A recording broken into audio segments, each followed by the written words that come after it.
నందు ప్రియ సహోదరులారా, తిమ్మరాయనపాడు గ్రామ ఆవిర్భావ శత వసంతాల జూబిలీ వేడుకలకు స్వాగతం, సుస్వాగతం, ఘన స్వాగతం.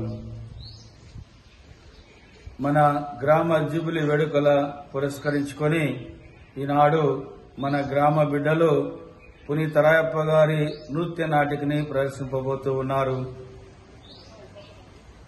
మరి ఈ నాటకాన్ని మీరందరూ కూడా శ్రద్ధతో తిలకించి నటులందరినీ అభినందించాలని ప్రత్యేకంగా మనవి చేస్తూ ఉన్నాను. మరి నాటకము ద్వారా మన గ్రామ పాలక పునీతులు పునీత రాయప్ప గారు గత 100 సంవత్సరాలు మన గ్రామాన్ని ఎంత గొప్పగా తన అనుగ్రహాలతో దీవిస్తూ ఉన్నారో మనకి కళ్ళకు కట్టినట్టుగా మన గ్రామ బిడ్డలు ప్రదర్శించబోతూ ఉన్నారు. అందరూ కూడా భక్తి శ్రద్ధలతో ఈ నాటకాన్ని తిలకించి రాయప్ప గారి ఆదర్శ జీవితాన్ని అనుసరిస్తూ మన విశ్వాస జీవితాలని కొనసాగించుదాం. అందరికీ స్వాగతం, సుస్వాగతం, ఘన స్వాగతం.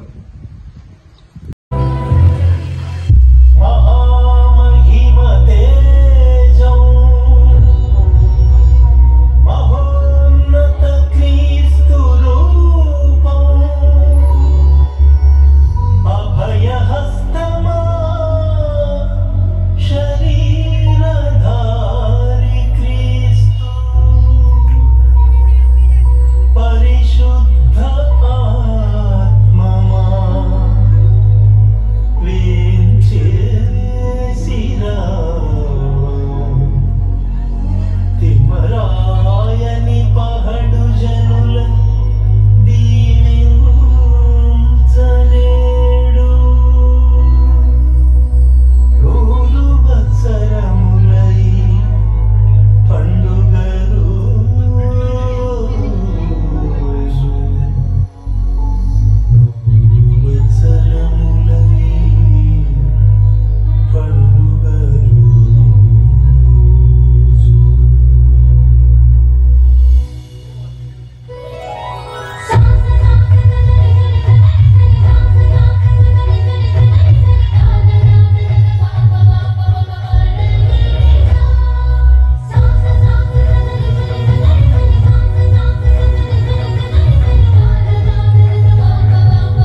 ఉల్లాసంగా, ఎంత ఉత్సాహంగా, ఎంత కనువిందుగా మన చిన్నారులు నృత్యాన్ని ప్రదర్శించారు. అందరూ గట్టిగా చప్పలతో అందరినీ అభినందించుదాం, ఆశీర్వదించుదాం. అది గలిలియా సరస్సు తీరం. బెస్తలు చేపలు పట్టుకొని తమ జీవనాన్ని సాగిస్తూ ఉన్నారు. రోజు వలె ఆ రోజు కూడా పేతురు, ఆంద్రేయ, యోహాను, యాకోబు వారి సమీప బంధువులతో గలిలియా సరస్సులో వలలు వేస్తూ చేపలను, ఈ గలిలియా సరస్సులో చేపలను పట్టుకొని మన కుటుంబాలను పోషిస్తున్నాం కదా. మన వారంతా మనం తెచ్చే చేపల కొరకు ఎదురు చూస్తుంటారు. కాబట్టి త్వరగా సరస్సులోనికి వెళ్ళి చేపలను పట్టి ఇంటికి తీసుకుని వెళ్దాం. ఎందుకంటే మన ఇంటిలోని వారంతా వాటి మీదనే కదా ఆధారపడేది. మనం ఇంటికి త్వరగా వెళ్ళకపోతే భార్యా పిల్లలు ఎలా బ్రతుకుతారు? చిన్నవాళ్ళు ఆకలితో అలమటిస్తూ మన కోసం ఎదురు చూస్తున్నారేమో. అవును పేతురన్న, మన పెద్దలు చేస్తున్న ఈ వృత్తిని మనకు కూడా నేర్పించారు. ఈ పని తప్ప మనకి ఏ పని తెలియదు. ఇదిగో దూరంగా ఉన్న వ్యాపారులు మనం పట్టినవి అన్ని వాళ్ళు అమ్ముకొని అభివృద్ధి చెందుతున్నారు. కానీ ఏం చేద్దాం? పద ఆలస్యం చేయకండి, చేపలు పడదాం పదండి. అన్న త్వరగా, ఆలస్యం అయితే మనం ఇంటికి వెళ్ళడం కష్టమవుతుందేమో. అంద్రేయ, నేనంటే నీకు ఎంత ప్రేమయ్యా. చిన్నప్పటి నుండి నాతోనే ఉంటున్నావు. ఇద్దరం రోజు ఈ చేపలనే పడుతున్నాం. ఈ రోజు ఇంకా చేపలు పడలేదు. చాలా మంది చేపల కొరకు వచ్చారు. ఎంతమందికని చేపలు దొరుకుతాయి? ఈ సంవత్సరం మన గలిలియా సీమంతా వర్షాలు బాగా పడ్డాయి. సరస్సులు నీళ్లతో కలకలలాడుతున్నాయి. ఈ సంవత్సరం చేపలు బాగా పెరిగి మనకు దొరుకుతాయని అందరూ అనుకుంటున్నారు. అయినా ఎవరైనా కష్టపడేదే నోటి వరకు తినడానికి వస్తుందా? అవునన్నా, మనమే కాక మన ఊరి వారందరూ ఈ చేపలను పట్టే వ్యక్తిని నమ్ముకొని జీవిస్తున్నారు. పేతురన్నా, ఇంకా ఎంతకాలం ఈ చేపలు పట్టే వృత్తిని చేయాలి? అయినా పోయిన సాబత్తు రోజున ప్రార్థనా మందిరానికి వెళితే అక్కడ దేవుని వాక్కు బోధిస్తూ మెస్సయ్య వస్తాడని ప్రకటిస్తాడని నేను విన్నా. ఇంకా ఎప్పుడు వస్తాడో, ఆ మెస్సయ్య మన బ్రతుకులు ఎప్పుడు మారుస్తారో మన వారందరూ ఎదురు చూస్తున్నారు. నిజంగా మెస్సయ్య వస్తే ఈ పనిని పక్కన పెట్టి ఆయన వెంటే వెళ్తే ఆహా ఎంత బాగుంటుందో కదా. అవునవును, నేను కూడా విన్నాను. ఆయన గురించి వారంతా చెప్తుంటే మళ్ళీ వినబుద్ధి అవుతుంది. మనం ఆయన చూస్తామా? మెస్సయ్య పుట్టాడంట. ఆకాశం నుండి బెత్లెహేం ప్రాంతంలో ఒక గొప్ప తార వెలిసిందంట. ఈ విషయం మన ఊరికి వచ్చిన ఒక పెద్ద ఆయన చెబుతుంటే విన్నాను. ఆయన ఈ సరస్సు ప్రాంతంలో కూడా నడిస్తే నేను చూడాలని ఉంది. అన్నా అన్నా, అటు చూడు పెద్ద గుంపులో జనం మన వైపే వస్తున్నారు. మనం ఇప్పుడే మెస్సయ్య గురించి మాట్లాడుతున్నాం కదా, అందులో మెస్సయ్య కూడా ఉన్నాడు. అవునన్నా, మనం ఇప్పుడే ఆయన గురించి అనుకుంటున్నాం. ఎంత ఆశ్చర్యంగా ఉంది. వారంతా మన వైపే వస్తున్నారు. మిత్రులారా, మీరంతా ఇక్కడ ఏం చేస్తున్నారు? అయ్యా, మేమంతా చిన్నప్పటి నుండి ఈ సరస్సులో చేపలు పట్టుకుని జీవిస్తున్నాము.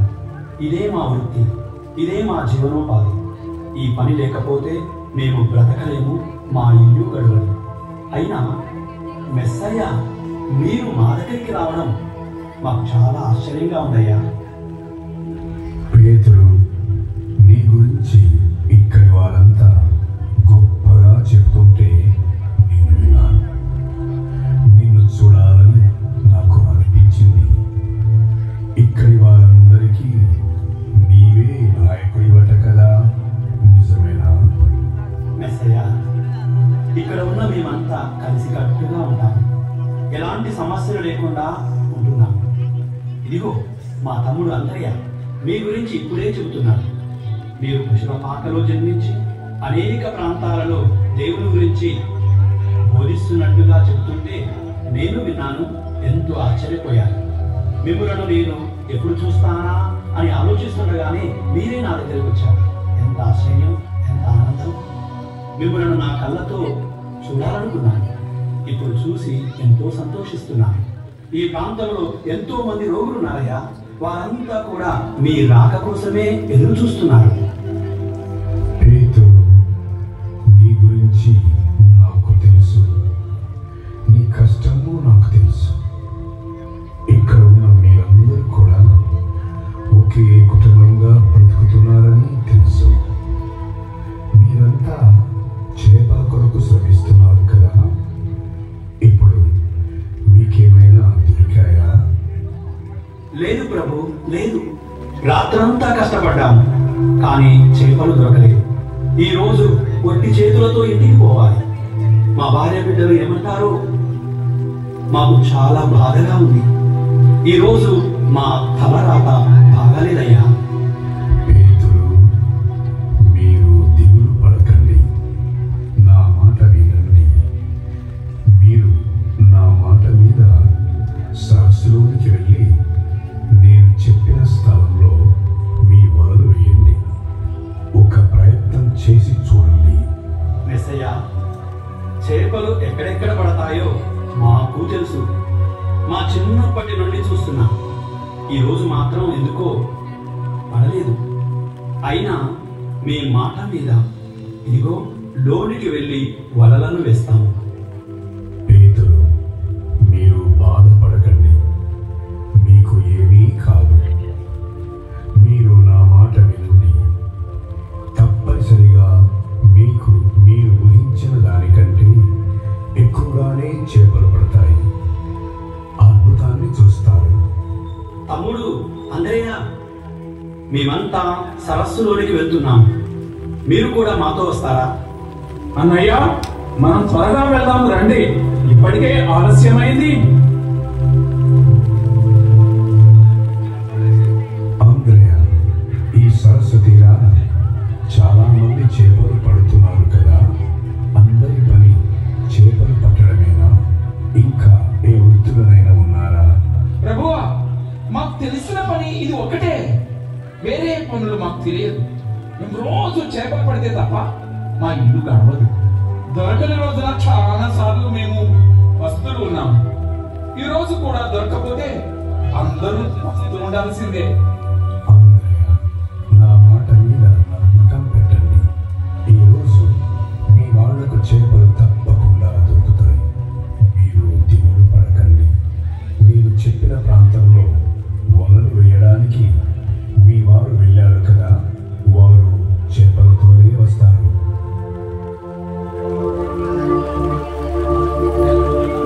ప్రభువా, ప్రభువా, మెస్సయ్య, మీ మాట మీద సరస్సులోనికి వెళ్ళి మా వలలను విసిరాము.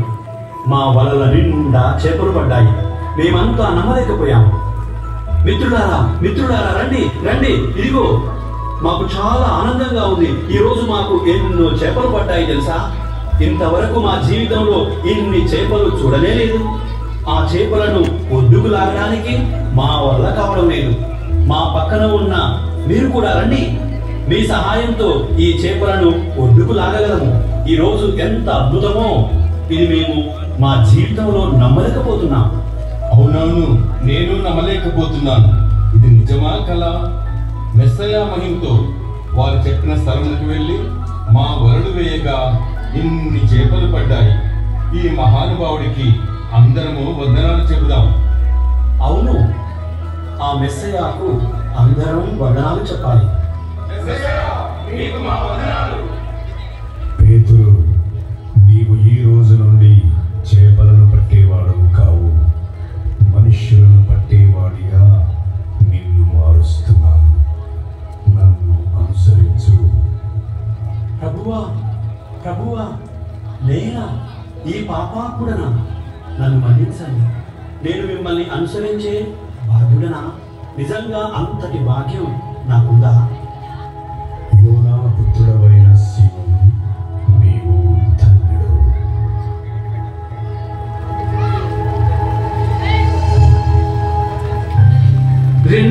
సంవత్సరాల క్రితం ప్రస్తుతం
నిర్వాహకుడకు యోహాను అని, కొందరు ఏలియా అని, మరికొందరు ఇర్మియా లేదా ప్రవక్తల్లో ఒకడని చెప్పుకొనుచున్నారు. మరి నేనెవరని మీరు భావిస్తున్నారు? ప్రభు, నీవు సజీవుడవగు దేవుని కుమారుడవగు క్రీస్తు. యోనా పుత్రుడవైన సీమోను, నీవు ధన్యుడు. నీకు ఈ విషయాన్ని తెలియజేసింది పరలోకమందున్న నా తండ్రియే కాని రక్త మాంసములు కావు. నీవు పేతురు, ఈ రాతి మీద నా సంఘాన్ని నిర్మిస్తాను. నరక శక్తులు దీనిని జయింపజాలు. నేను నీకు పరలోక రాజ్యపు తాళం చెవులు ఇస్తాను. భూలోకమందు నీవు దేనిని విప్పుతావో అవి పరలోకమందు విప్పబడతాయి. భూలోకమందు దేనిని బంధిస్తావో అది పరలోకమందు బంధింపబడుతుంది. ప్రభువా, మీరు దేవుని కుమారుడై ఉండి నాకు ఇంత భాగ్యం ఇవ్వడం గొప్ప విషయమే. కానీ నేను అందుకు అర్హుడనా? ఈ భాగ్యాన్ని నేను మోయగలనా? ఈ బాధ్యతను నేను స్వీకరించగలనా? పేతురు, నేను నిన్ను దీవిస్తున్నాను. నీతో నేను ఉన్నాను కదా. ఈరోజు శిష్యులందరికీ నిన్ను నాయకునిగా నియమిస్తున్నాను.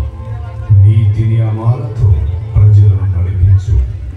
ప్రజలారా, నాతో ఉన్న శిష్యులారా, మీరంతా ఇదిగో నేను నియమించిన పేతురు వంక చూడండి.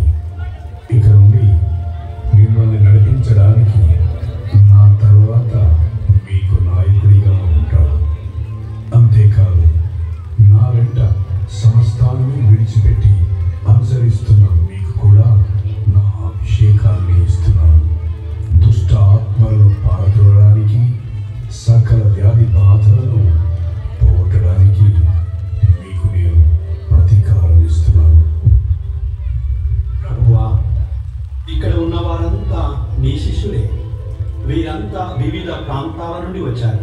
మీరంటే వీరికి చాలా ప్రేమ. వీరందరినీ దీవించండి. ఇదిగో, ఈ రోజు నుండి మిమ్మలను అపోస్తలులు అని పేరు పెట్టి పిలుస్తున్నాను. మీకు నేనే స్వయంగా అధికారం ఇస్తున్నాను. మీ అందరికీ పేతురు నాయకుడుగా ఉంటాడు. నా తర్వాత బాధ్యతలను మోయవలసిన వాడు పేతురే. ఈ రాయి మీదనే నా సంఘాన్ని నిర్మిస్తున్నాను. మీరంతా 12 స్తంభాలుగా ఈ సంఘాన్ని అభివృద్ధి పరచవలసి ఉంటుంది. ప్రపంచమంతటా సువార్తను బోధించవలసిన బాధ్యత మీ చేతుల్లో పెడుతున్నాను. ధన్యులం ప్రభువా, మీ బోధనలే మాకు కొండంత బలం. మీరు మాతో ఉన్నంత కాలం ఈ పరిచర్యలో ఎలాంటి లోటు రాకుండా జాగ్రత్త పడతాము. ప్రభువా, మనమంతా ప్రక్క ఊరికి వెళ్దాం రండి. శిష్యులారా, మనం ఇంకా అనేక ప్రాంతాలను దర్శించాలి. రండి, మనకు రాయప్పగారే దారి చూపిస్తారు.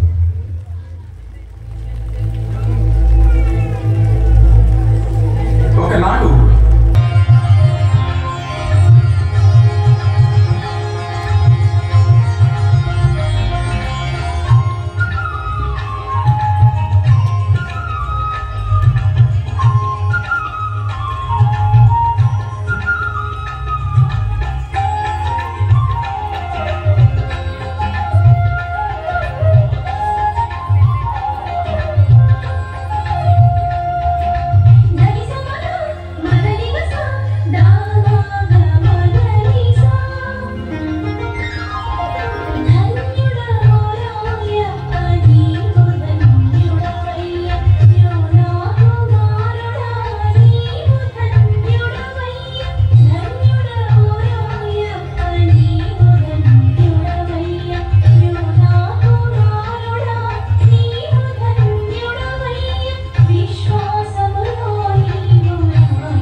తిరుగుతూ ఎన్నో అద్భుతాలు చేస్తున్నారు.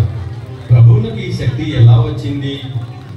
యాకోబు, యేసు దేవుని కుమారుడు, అందుకే ఇన్ని అద్భుతాలు చేసి ప్రజలను రక్షిస్తున్నారు. పేతురన్న, యేసు 2 రోజుల క్రితము 5,000 మందికి పైన తినడానికి ఆహారం ఎలా పెట్టాడన్నా? అందరూ తిన్న తర్వాత మిగిలిన ముక్కలను 12 గంపలకు మనమే ఎత్తాము కదా, మనమే కళ్ళారా చూశాము. ఎంత అద్భుతం జరిగిందన్నా, నా కలలో కూడా చూడలేదు.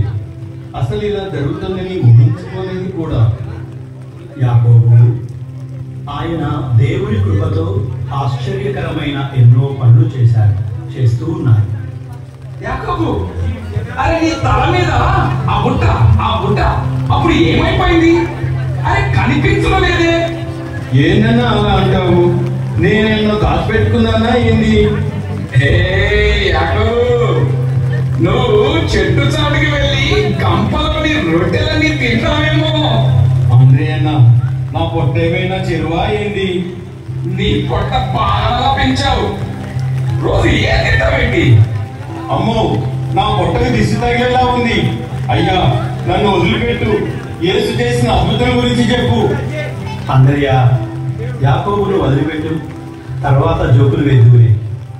పేతురన్న, ఈ అద్భుతం చూసి ప్రజలందరూ దీని గురించి అన్ని గ్రామాల్లో మాట్లాడుకుంటున్నారు.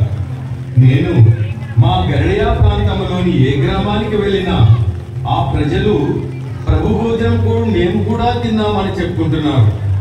యేసును చూడని వారు కూడా మాకు ఎప్పుడు అవకాశం వస్తుందా అని ఎదురు చూస్తున్నారు. ఇలాంటి సమావేశము మరొకసారి చేయమని యేసుకు చెబుదామా? ఇప్పుడు యేసు ఎక్కడికి వెళ్ళారు? యాకోబు, యేసు ప్రభువు ఇప్పుడు ప్రార్థన చేయడానికి ఏకాంత స్థలానికి వెళ్ళారు. ఆయన ప్రార్థన ముగిసిన వెంటనే తిరిగి వస్తారు. పేతురన్నా, మనం సరస్సు వద్దకు వెళ్ళి పడవలో ఆమల వైపుకి వెళ్దామనండి. రండి రండి, ఆయనను కలుసుకోవడానికి అందరం వెళ్దాం రండి. అలాగే రండి, అందరము వెళ్దాం.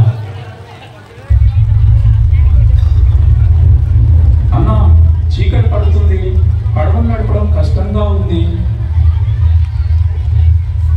కష్టం అనిపించిన పడవను నడుపుకుంటూ ఆవలి ఒడ్డుకు వెళ్దాము. అబ్బా, గాలి కూడా బాగా వీస్తుంది. ఎవరైనా మనకి సహాయం చేస్తే బాగుండును. ఈ పడవను నడపలేకపోతున్నాము. అయ్యో అయ్యయ్యో, అలలు కూడా పెద్దగా వస్తున్నాయి. చూడండి చూడండి, అలలు మన వైపే వస్తున్నాయి. అయ్యో, మనమంతా చనిపోతామేమో. నాకైతే చాలా భయంగా ఉంది. యేసు ప్రభుని చూడకుండా చనిపోతామేమో. పేతురన్నా, మనకు దూరాన నీటి పైన ఎవరు నడుచుకుంటూ వస్తున్నారు. ఓమ్మో, ఓమ్మో, అది పెరుగుతూనే ఉంది, మన వైపే వస్తుంది. అయ్యో, నేను ఎక్కడైనా దాక్కుంటాను. శిష్యులారా, నేనే కదా, ఎందుకంత భయపడుతున్నారు? ధైర్యంగా ఉండండి. ప్రభు, నిజముగా మీరేనా? మీరే అయితే ఇదిగో ఈ నీటి మీద నేను నడిచి మీ వద్దకు రావడానికి ఆజ్ఞాపించండి. పేతురు, నేను నిన్ను ఎంతో ప్రేమించాను. నీకు అంత ఆశగా ఉంటే తప్పకుండా ఈ నీటి పైన నడవచ్చు. అడవదిగి నీటి మీద నడుచుకుంటూ నా వద్దకు రా. ప్రభువా, నిజముగా మీరేనా? ఇదిగో ఇప్పుడే పడవ దిగి వస్తాను. అయ్యో అయ్యో, నేను మునిగిపోతున్నాను. అయ్యో అయ్యో, ఎవరో నన్ను క్రిందికి లాగేస్తున్నారు. ఈ నీళ్ళల్లో నేను బ్రతుకుతానా? ప్రభువా ప్రభువా, నన్ను రక్షింపుము. పేతురు, ఇదిగో నా చెయ్యి పట్టుకో. ఎందుకంత భయపడతావు? నా వైపు చూడు. అల్ప విశ్వాసిలా, నీవేళ నన్ను సందేహిస్తున్నావు? నా చెయ్యి పట్టుకో. ప్రభు, నీవు నిజంగా దేవుని కుమారుడు. నేను ఈరోజు ప్రాణాలు వదులుతానేమోనని ఎంతో భయపడ్డాను, కానీ మీరు నన్ను ప్రాణాలతో కాపాడారు. ప్రభువా, నీవు పవిత్రుడవు. ప్రభువా, నీవు మహోన్నతుడవు. మేము మీతోనే ఉంటాము. ప్రక్క ఊరిలో మీ రాక కోసం ప్రజలు ఎదురు చూస్తున్నారు. రండి, పదండి, అక్కడికి వెళ్దాము. అక్కడి ప్రజలలో కూడా సువార్తను నింపుదాము. అలాగే వెళ్దాం పదండి.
ప్రభుని అడుగదం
ఇదిగో ఈ మేడ మీద పై గదిలో పాస్కా భోజనం ఏర్పాటు చేశాము.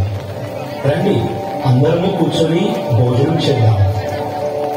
ప్రభు, మీతో కలిసి మేమంతా భోజనం చేయడం మా అదృష్టంగా భావిస్తున్నాం. ఈ పాస్కా భోజనం మీరు తప్పకుండా అర్థం చేసుకుంటారు. నా మరణానంతరం ఈ పాస్కా భోజనం మీకు అర్థమవుతుంది. అయినా మీలో ఒకడు నన్ను శత్రువులకు అప్పగించనున్నారు. ప్రభు నేనా? ప్రభు నేనా? నేనా ప్రభు? ప్రభు నేనా? ప్రభు నేనా? ప్రభు, అందరూ మేము విడిచిపెట్టినా నేను మాత్రం మిమ్మలను ఎప్పటికీ విడిచిపెట్టను. నీవును గలిలయ నివాసియగు యేసుతో ఉన్నవాడు కాదా? నీవు చెప్పినదేదో నాకు తెలియనే తెలియదు. నాకేమీ అర్థం కావడం లేదు. నేను ఎప్పుడు ఆయనతో లేనే లేను. మీరు నజరేయుడగు యేసుతో ఎప్పుడు ఉండేవారు కాదా? ఆ మనిషి ఎవరో నాకు తెలియనే తెలియదు. ఇప్పుడు నేను ఆయన మాట వింటున్నాను. ఆ పేరు నేను ఇంతకు ముందు ఎప్పుడూ విననే లేదు. లేదు లేదు, నీవు నిస్సందేహముగా ఆయన తోటి వారిలలో ఒకడవు. నీ మాట తీరు చూస్తుంటే నాకు అదే అర్థమవుతుంది. నేను ఆ వ్యక్తిని ఎరుగనే ఎరుగను. అవసరమైతే ఎక్కడ ప్రమాణం చేయమంటే అక్కడ ప్రమాణం చేస్తాను. కోడి కూయక ముందే నీవు ముమ్మార్లు నన్ను ఎరుగునందు అని యేసు చెప్పిన మాటను పేతురు గిఫ్టికి తెచ్చుకొని వెక్కి వెక్కి ఏడుస్తాడు. తన గురువు యేసుక్రీస్తు పడిన శ్రమలు, పొందిన మరణము చూచి రాయప్ప గుండె తట్టుకోలేకపోయింది. తన శ్రమల గురించి ప్రభువు చెప్పినప్పుడు అలా జరగకూడదని రాయప్ప గారు అడ్డుపడ్డారు. యేసుక్రీస్తు శ్రమలు పాలయ్యారు.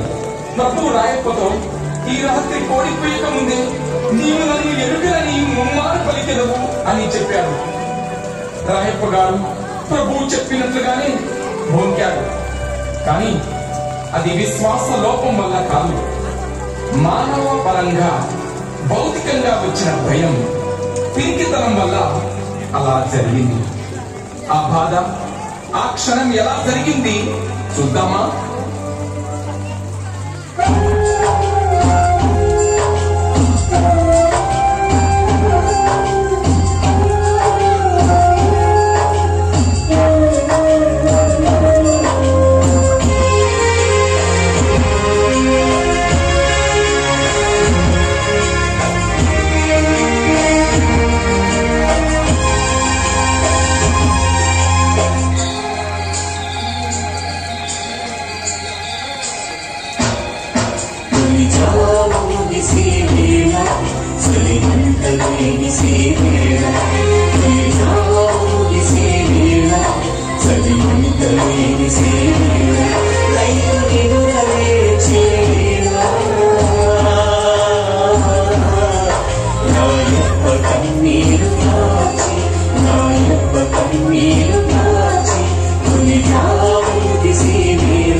అచటగా నిలదీసే పేతురును నీవు యేసు శిష్యుడవనుచు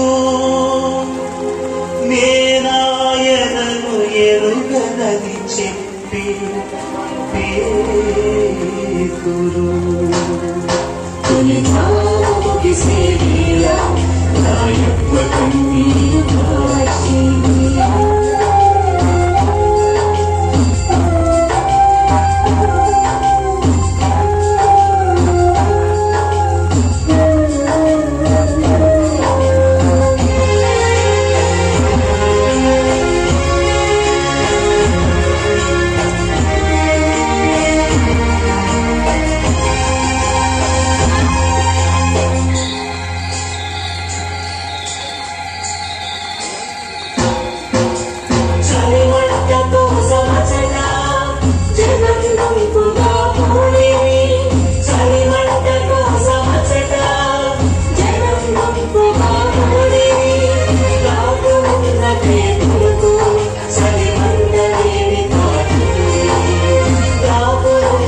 చూసి పసిగట్టి వాదం కడుముత పని కట్టి చూసి పసిగట్టి నజరేయుడి శిష్యుడితడని పేతురును చూపించింది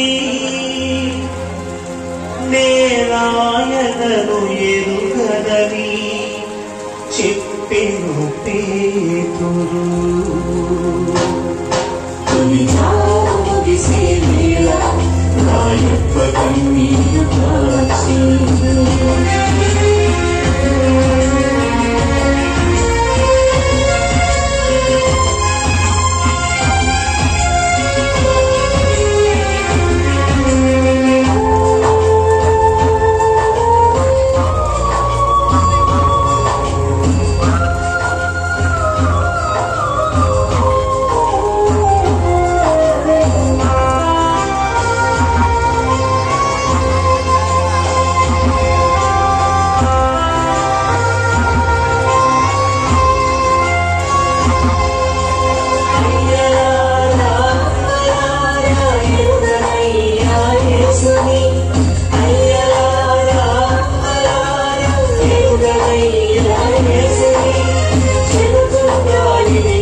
అబద్ధం మారాయను కోడి కూత వేసెను ఏడ్చెను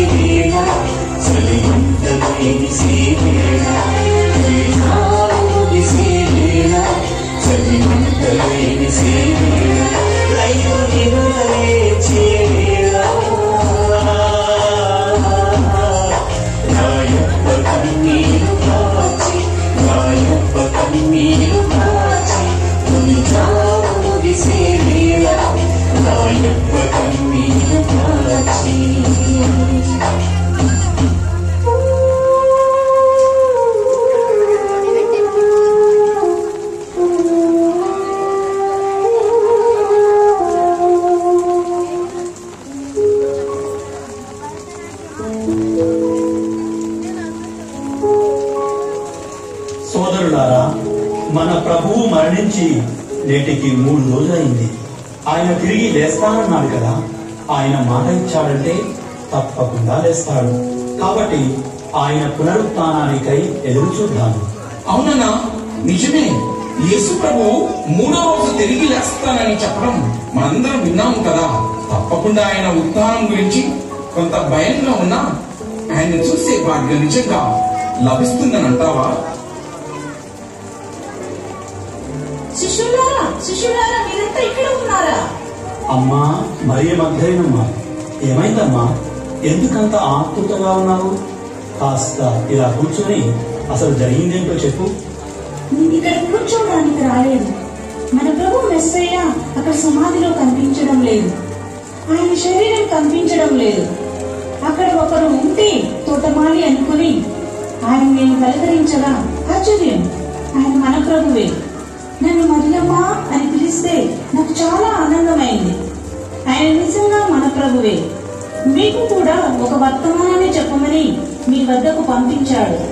మీ అందరినీ ఆయన గలిలయలో కలుస్తానన్నాడు. నిజమా మరియమ్మ? నేను వెంటనే వెళ్ళి ఆ సమాధిని చూడాలి. మీరందరూ కూడా నాతో పాటు రండి, ఆ సమాధి దగ్గరకు వెళ్దాం.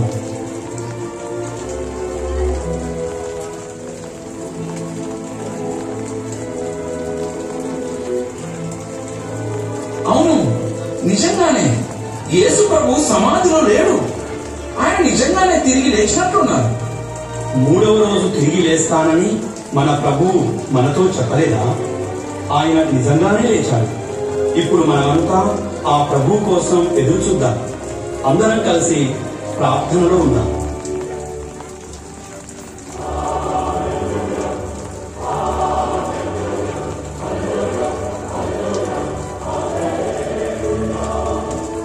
అదిగో మన ప్రభు వచ్చారు, మన ప్రభు వచ్చారు. నిజంగా మన ప్రభువేనా? మీకు శాంతి కలుగుగాక. ప్రభువా ప్రభువా, మీరు మా కోసం వచ్చారా? మమ్మల్ని చూడ్డానికి వచ్చారా? అయ్యో, మాకెంత భయం వేసింది. మీరు మరణించి మా నుండి దూరమై 3 రోజులే అయినా 3 సంవత్సరాలైనట్టుంది ప్రభు. ఇక నుండి ఒక్క రోజు కూడా మమ్మల్ని విడిచి వెళ్ళకండి ప్రభువా. మేము విడిచి మేము ఉండలేమయ్యా. ప్రభు, మమ్మల్ని అందరినీ క్షమించండి. మీరు కష్టాల్లో ఉన్నప్పుడు మేము భయంతో మిమ్మల్ని ఒంటరిగా విడిచిపెట్టి వెళ్ళాము. మాది పొరపాటే, బుద్ధి తక్కువతో మేము మిమ్ము విడిచి వెళ్ళాము. మీరు భయపడవలదు. ప్రపంచం అంతటా తిరిగి సకల జాతి జనులకు సువార్త బోధించండి. విశ్వసించి జ్ఞానస్థానం పొందువాడు రక్షింపబడతాడు. విశ్వసించువారు ఈ అద్భుత శక్తులు కలిగి ఉంటారు. నా నామమున దయ్యాలను వెళ్ళగొడతారు, అన్య భాషలను మాట్లాడతారు, పాములను ఎత్తి పట్టుకుంటారు. ప్రాణాపాయమైనది ఏది త్రాగినను వారికి హాని కలగదు. రోగులపై తమ హస్తములను ఉంచినచో వారు ఆరోగ్యవంతులవుతారు. ప్రభు, మీ ఆజ్ఞ ప్రకారమే ఇదిగో మేమంతా ప్రపంచమంతా వెళ్ళి ఆ సత్య సువార్తను ప్రకటిస్తాము. పేతురు, నేను పరలోకమునకు కొనిపోబడి దేవుని కుడి పార్శ్వమున కూర్చుంటాను. మీరంతా ధైర్యంతో అద్భుతాల ద్వారా ఇప్పుడు నా నుండి నేర్చుకున్న ఈ బోధన యథార్థమని మీరు ప్రకటించండి. నిత్య రక్షణ సువార్తను లోకమన్నంతటా వ్యాపింపచేయండి. అందరూ క్షేమంగా వెళ్ళండి. నేను ఎప్పుడూ మీతోనే ఉంటాను.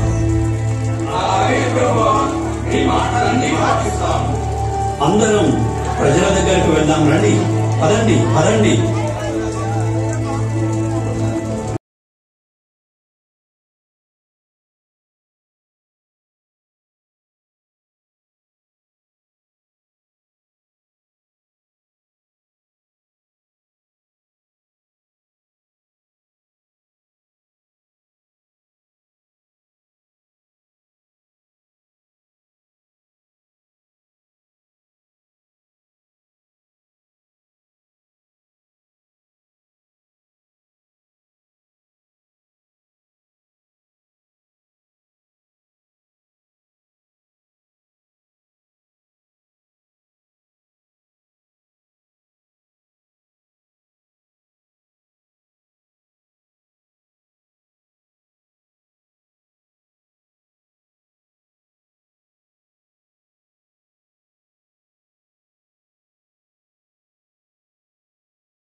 అయినారు కదా, మరలా పరలోకానికి తన తండ్రి దగ్గరికే వెళ్ళారు.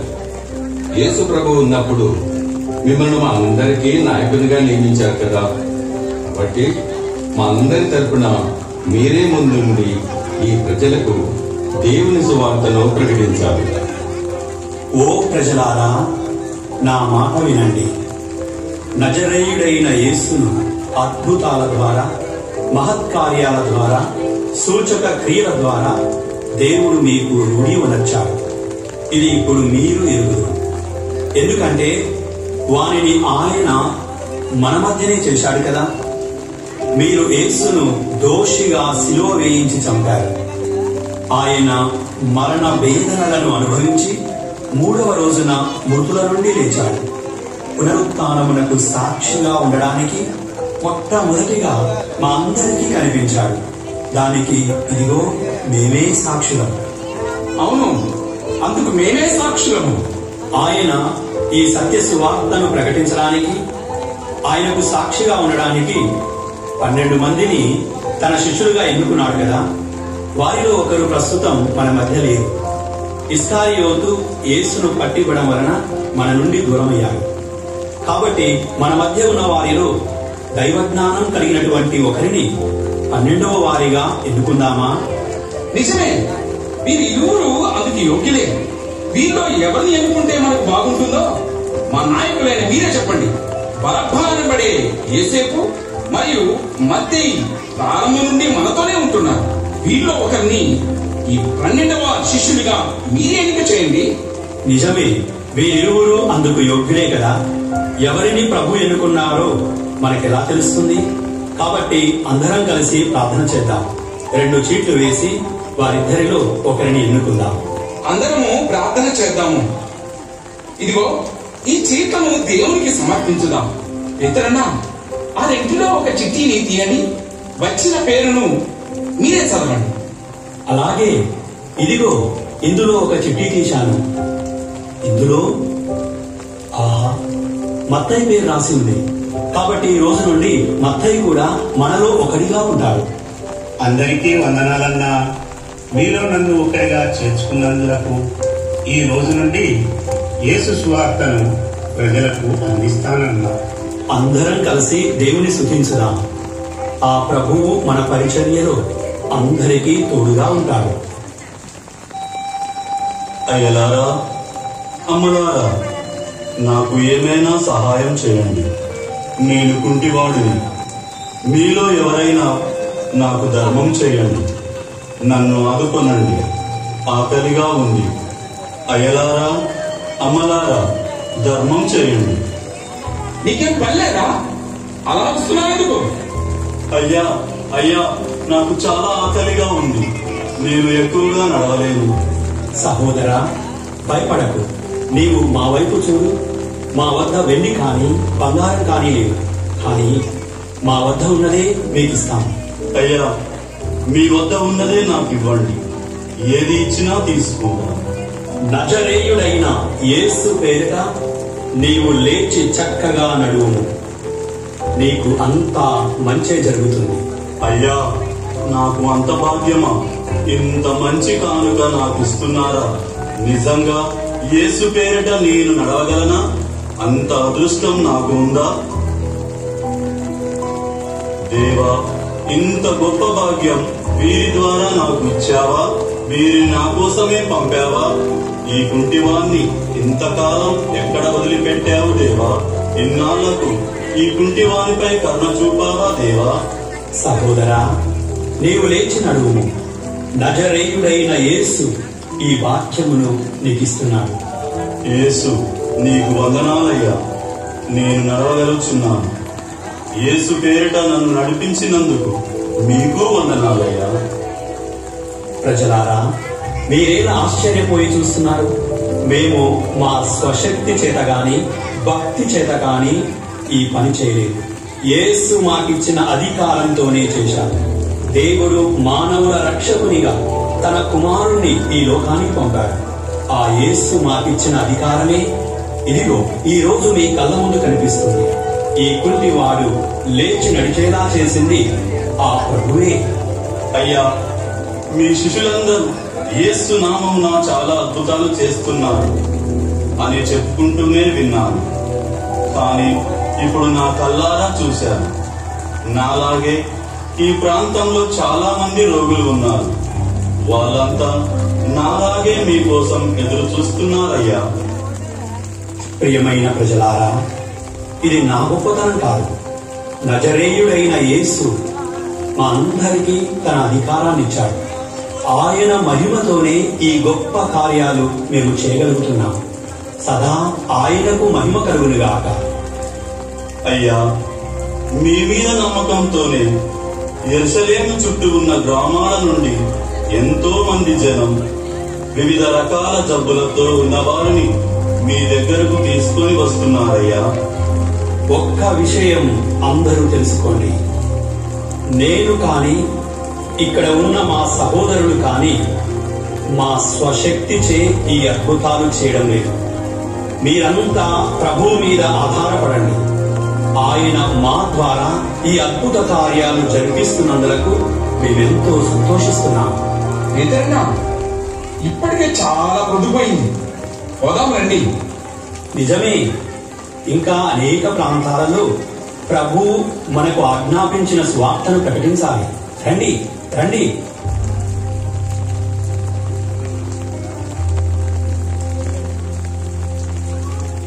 పేతురు శిష్యులు యేసు నామమున పలు అద్భుతములు చేయించుండేది. ఇది తెలిసిన హేరోదు రాజు వారందరిపై అసూయపడి కఠిన చర్య తీసుకోవాలని నిర్ణయించి అపోస్తలులను బంధించి ప్రభుత్వ చెరసాలలో వేయించారు.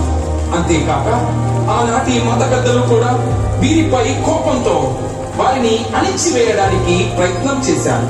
కానీ ప్రభు వారికి తోడుగా ఉండి ఆత్మ బలాన్ని ఇచ్చి వారు చేయించున్న ప్రతి పనిలో ఆయన వారికి తోడుగా ఉన్నారు. అన్నా, మనం యేసు పేరిట దేవుని సువార్తను బోధిస్తుంటే అసూయతో మనందరి మీద పగబట్టి ఈ చెరసాలలో వేశారు. మళ్ళీ మనం బయటకు వెళ్ళగలమా? ఇంతకు ముందు యేసును కూడా అన్యాయంగా శిక్షించారు. మన పరిస్థితి ఎలా ఉంటుందో. మిత్రులారా, భయపడకండి. మనకేమీ కాదు. ప్రభువు మన చేయి విడువడు. పేతురును ఆ శిష్యులను నా వద్దకు తీసుకురండి. వీరంతా మా ఆజ్ఞను మీరి యేసును గురించి అంతటా బోధిస్తున్నారు. మా ఆజ్ఞను ధిక్కరించినందులకు మీరంతా శిక్షార్హులు. అయినప్పటికీ ఇది చివరిసారిగా మన్నిస్తున్నాను. మరొకసారి మా ఆజ్ఞ మీరినచో మీ అందరికీ మరణమే శిక్ష. ఆ యేసు పేరిట బోధించరాదని మీకు మరోసారి ఆజ్ఞాపిస్తున్నాను. ఇక మీరు జెరూసలేమంతటా మీ బోధనలను ఆపాలి.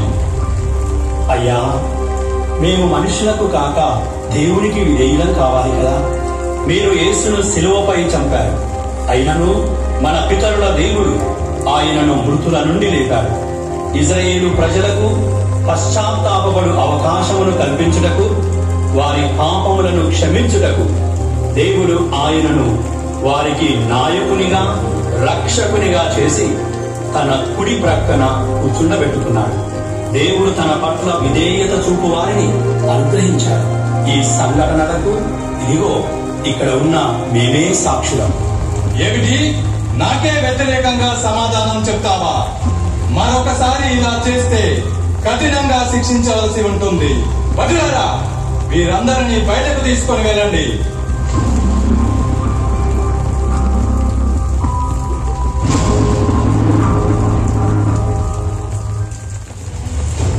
శిష్యులందరూ బయటకు వచ్చిన తర్వాత పేతురు శిష్యులందరినీ వివిధ దేశాలకు వెళ్ళవలసిందిగా ఆజ్ఞాపిస్తాడు. పేతురు రోమా పట్టణంకు వెళ్ళగా తోమాసు గారు మన భారతదేశానికి వస్తారు. రోమా పట్టణంలో పేతురు గారు యేసు సువార్తను నలుమూలలా బోధిస్తూ ఉంటారు. వారి బోధనను వినడానికి ప్రజలు గుంపులు గుంపులుగా వస్తుంటారు. ఇది గమనించిన రోమా పట్టణ రాజు నీరో చక్రవర్తి భటులతో పేతురు గారిని పిలిపిస్తాడు. ఆ సన్నివేశము చూస్తామా? మీరు యేసు పేరిట బోధింపరాదని మేము ఖండితంగా ఆజ్ఞాపించితిమి. అయినను మీరు ఈ పట్టణం అంతటా బోధనలను వ్యాపింప చేసితిరి. అయ్యా, నేను నా స్వశక్తితో ఈ పనులు చేయలేదు. ఆ ప్రభు ఆజ్ఞతోనే, ఆయన దీవెనలతోనే నేను ఇన్ని పనులు చేస్తున్నాను. ఎవరక్కడ? భటులారా, నన్ను ఎదిరించిన ఈ దుష్టుని కొరడాలతో కొట్టండి. అంతేకాదు, మన రాజ్యంలో అత్యంత పెద్ద శిక్ష, సిలువ వేసి పేతురును చంపండి. అయ్యా, మీ ఆజ్ఞ ప్రకారమే నన్ను చంపండి.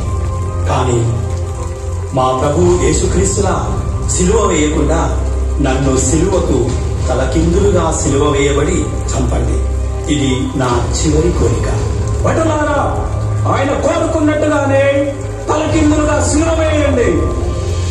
అయ్యలారా, అమ్మలారా, మన ప్రభువైన యేసుక్రీస్తు నన్ను సంఘానికి నాయకునిగా నియమించాడు.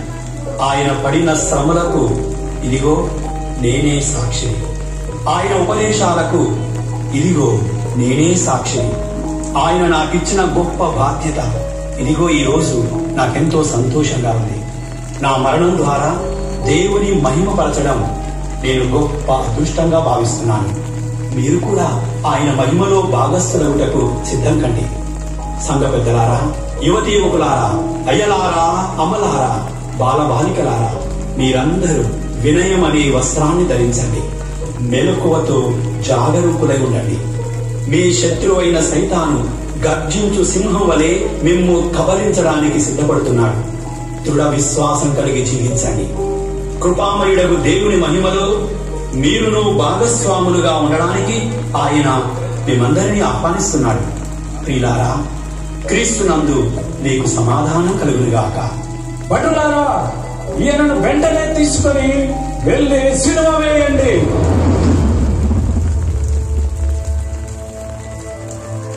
ఆనాటి రాజు హేరోదు అగ్రిప్ప మండిపడి రాయప్పను బంధించి చెరసాలలో వేయించాడు.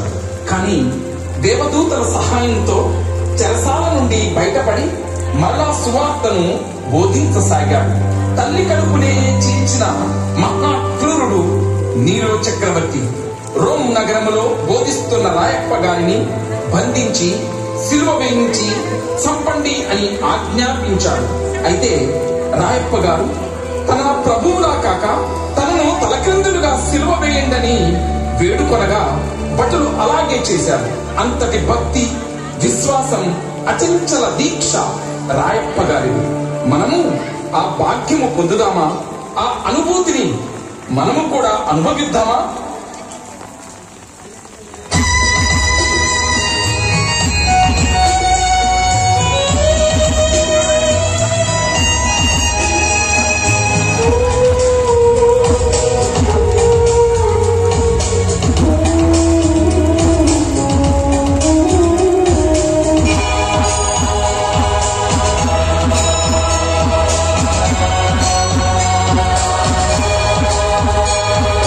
శిక్ష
శిష్యులలో ప్రథముడరాయప్ప ప్రభు కోసము ఇలా ప్రాణము సగితివా.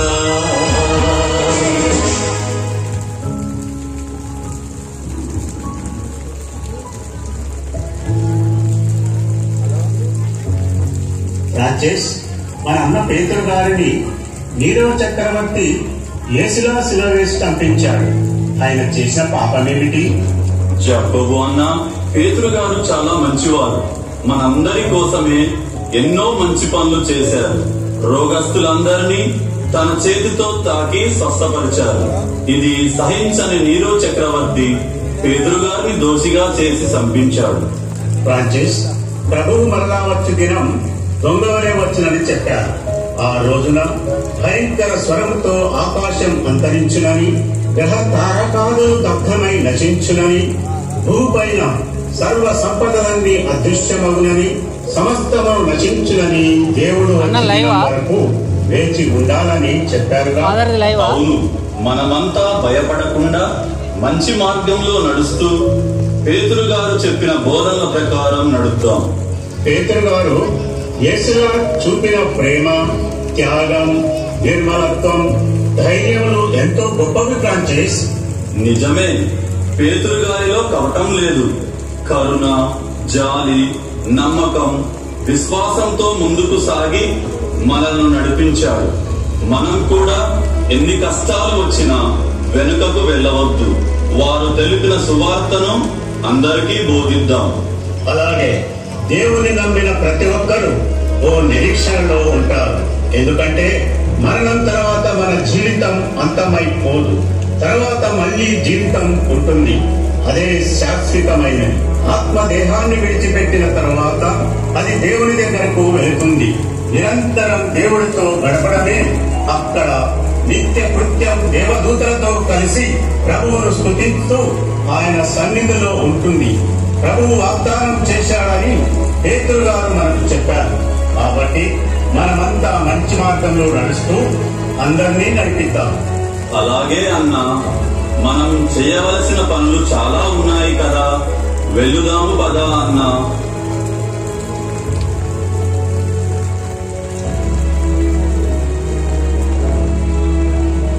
ఆ విధంగా పూర్తి జీవితాన్ని తన ప్రభు యేసుక్రీస్తు కోసం అంకితం చేసిన రాయప్ప గారు వేద సాక్షిగా మరణం పొంది ధన్యుడయ్యాడు. అలాంటి ధన్యత కోరుకుంటే వచ్చేది కాదు, అనుసరిస్తే వచ్చేది, భక్తితో వచ్చేది, విశ్వాసంతో వచ్చేది. ఆ విశ్వాసం అచంచలమై ఉండి శిలా సదృష్టమైంది. కాబట్టి రాయప్ప గారిని రాయప్ప అని పిలిచారు యేసు ప్రభు.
పద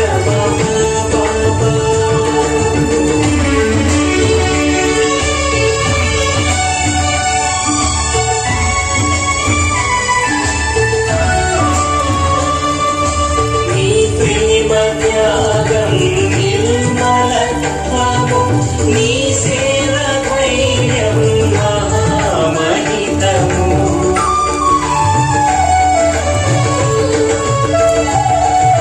నీ ప్రేమ త్యాగం నిర్మలత్వము నీ సేవ ధైర్యం మహితము నీ ప్రేరణ మాకు నిత్యము బలము నీ ప్రేరణ మాకు నిత్యము బలము నీ ప్రార్థనే మాకు ఎంతో అవసరం నీ ప్రార్థనే మాకు ఎంతో అవసరం నీ దయాయం పరారా మా శ్రీ సభయే కవయ్యా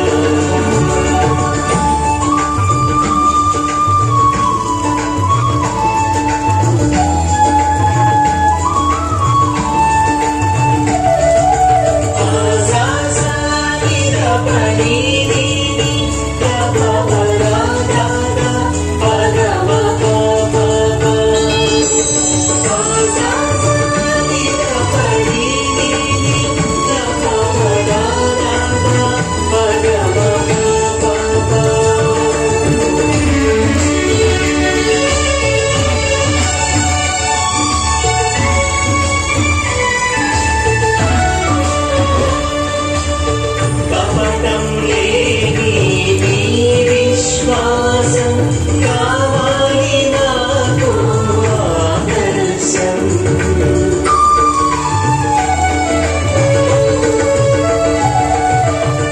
కపటం లేని నీ విశ్వాసం కావాలి నాకు ఆదర్శం కరుణ కలిగిన నీ పుణ్య చరితం కరుణ కలిగిన నీ పుణ్య చరితం అనుసరణీయం వనవరతం అనుసరణీయం వనవరతం పునీతరాయ పదారా మా శ్రీ సభయే కవయ్యా పునీతరాయ పదారా మా శ్రీ సభయే కవయ్యా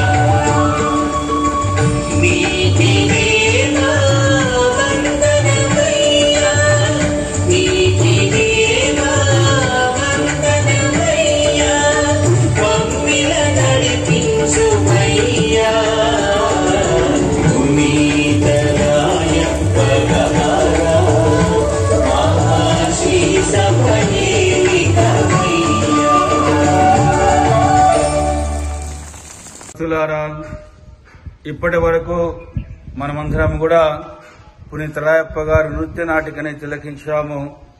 ఆయన జీవిత విశేషాలు, ఆయన విశ్వాస జీవితము, మనోధైర్యము, ప్రభు కోసం ఆయన జీవించిన జీవిత విధానము ఈ నాటకము ద్వారా మనందరము తిలకించి ఉన్నాము. వారి యొక్క ఆదర్శ జీవితాన్ని మనం అనుసరించబోతూ ఉన్నాము. ముఖ్యంగా మన గ్రామ పాలక పునీతులు పునీత రాయప్ప గారు మన గ్రామాన్ని గత 100 వసంతాలుగా దీవిస్తూ వస్తూ ఉన్నారు. మరి వారిలో ఉన్న అంకిత భావాన్ని, ప్రేమ భావాన్ని మనందరం కూడా అలవర్చుకొని అందరికీ ఆదర్శప్రాయులుగా ఉండే క్రైస్తవులముగా, విశ్వాసులముగా మనమందరము తయారవుదాం. అందరికీ శుభాశిష్యులు. దేవుడు మిమ్మందరినీ దీవించునుగాక.